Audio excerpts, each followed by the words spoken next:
me do nyame say obi a o place call obi a wata be kan samfo ni nsɛmhunu afa we wole na we se bia obi a woni mu amenkire ta ogusu na wochi ma aboa kote wo se ne woto me bo ho nyama hinse odia nche kata woni gine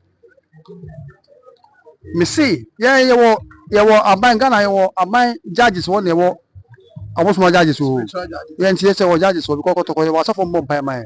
e ba conform gu saman be ko bi e beko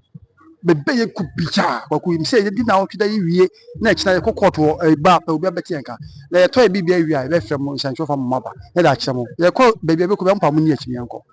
me say poli wo entwa da ene me ka kyeremo pe say ye betan say enya koto nko a because obi on ma bone no ka pa but me no ka say no ene no ye bodi nkwa no ya yini di aiden efim ba do ka fa fo no ene no ma Abosom judges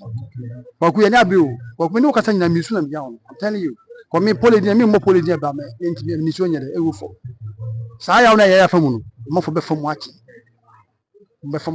obi a me so oni wo no hu bi na pepa ne nsan ko pe be bi atena bia no Abosom yi na di ya Asante ma Abosom di